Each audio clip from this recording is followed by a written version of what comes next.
ومن أحسن قولا ممن دعا إلى الله وعمل صالحا وقال إنني من المسلمين. আসসালামু আলাইকুম ওয়া রাহমাতুল্লাহি ওয়া বারাকাতুহু। আমাদের একজন ভাই প্রশ্ন করেছেন যে জাকাতের টাকা কোনো গরিব দরিদ্রকে টিউবওয়েল কেনার জন্য দেওয়া যাবে কি না। আসলে সংক্ষিপ্তভাবে যদি বলি তাহলে বলবো যে হ্যাঁ, দিতে পারেন, সমস্যা নাই। কিন্তু এই মাসালাটি নিয়ে আলোচনা করতে গেলে বেশ কয়েকটি মাসালা সামনে চলে আসে স্বাভাবিক দৃষ্টিতেই। যেমন ধরুন একটি মাসালা আছে, টিউবওয়েলের বিষয় না, যেমন ওলামা ইকরাম আলোচনা করেছেন যে কোনো ব্যক্তিকে দরিদ্র কোনো ব্যক্তিকে জাকাতের টাকা থেকে বাড়ি করে দেওয়া যাবে কিনা বা বাড়ি কিনে দেওয়া যাবে কিনা।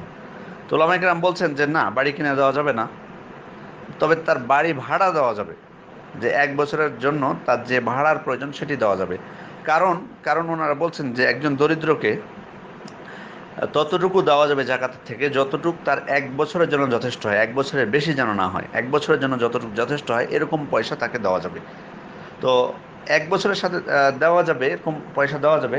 তো ওনারা বলছেন যে যদি বাড়ি কিনে দেওয়া হয় তো এটা 1 বছরের থেকে বেশি পরিমাণের হয়ে গেল, মানে অনেক বেশি হয়ে যেতে পারে, কারণ বাড়ির মূল্য তো অনেক। সেজন্য তারা বলছেন যে বাড়ি কিনে দেওয়া যাবে না, তবে বাড়ি ভাড়া 1 বছরের যতটুকু প্রয়োজন সেটুকু দেওয়া যেতে পারে। তো এটি একটি মাসআলা।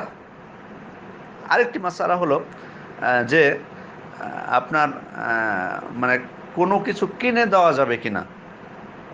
হয়তো যেটার আপনি জাকাত বের করছেন, অর্থের জাকাত বের করছেন, তো অর্থ তাকে দিতে হবে না অন্য কিছু কিনে দিতে পারবেন। তো এই ব্যাপারে ওলামা ইকরামের বক্তব্য হলো যে আপনাকে অর্থই দিতে হবে, তবে তারা যদি বলে আপনাকে যে আপনি আমাকে অর্থ দিয়েন না, আমাকে জিনিসটা কিনে দেন, তার মানে তারা আপনাকে ওকিল হিসেবে নিয়োগ করলেন, আপনি তাকে কিনে দিতে পারেন এটা। অথবা কিছু কিছু ক্ষেত্রে আছে যে দরিদ্র, কিন্তু আপনি যদি তাকে টাকা দেন সে টাকাটার অসৎ ব্যবহার করবে, ঠিক পথে সে ব্যয় করবে না, তখন ওলামা ইকরাম বলছেন যে এই অবস্থায় কাউকে ওকিল নিয়োগ করা যায় তার পক্ষ থেকে, তার পরিবারের অথবা অন্য কাউকে, যে আমি অমুককে জাকাতের টাকা দিতে চাই, তো ও তো সঠিক পথে ব্যবহার করবে না, হয়তো দেখা যাবে যে গাঁজা খেয়ে হারাম খেয়ে মানে উড়াই দিচ্ছে, তো তুমি একটু এই জিনিসটা ওকে কিনে দাও বা কিছু। এই ধরনের পরিস্থিতিতে তারা এটিকে বৈধ বলেছেন। আরেকটি বিষয় হলো যে জাকাতের শর্তের মধ্যে বলেছেন অনেকে যে জাকাত দিতে হলে যাকে দিবেন তাকে পূর্ণ মালিকানা দিয়ে দিতে হবে, পূর্ণ মালিকানা দিতে হবে, এটি সত্য। এখন টিউবওয়েলের বিষয়টা আমি এই দৃষ্টিকোণ থেকে বলবো যে স্বাভাবিক, এটি তো বেশি দাম না। তো এই কারণে যদি এমন হয় কোনো পরিবারের তাদের পানির সমস্যা এবং তাদের মানে পানি খাওয়ার সমস্যার সমাধান তারা করতে পারছে না, অনেক কষ্ট হয় দুধ থেকে নিয়ে আসতে, অথবা মহিলা মানুষ বাইরে যেতে হয়, তাদের পর্দারও প্রয়োজন আছে।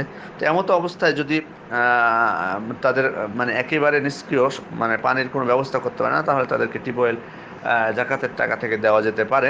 তবে সত্য হলো যে তাদেরকে মালিকানা দিয়ে দিবেন। কারণ আপনি হয়তো বলবেন যে একটি টিউবওয়েল আমি করে দিব রাস্তার উপরে, সবাই এটা থেকে গ্রহণ করবে, নির্দিষ্ট কোনো মালিক নেই, এটা এদিক থেকে যাবে না। অবশ্যই এটাকে অনেকে বৈধ বলেছেন। কোন দিক থেকে ওনারা ফি সাবিলিল্লাহর মধ্যে অন্তর্ভুক্ত করেছেন এটিকে।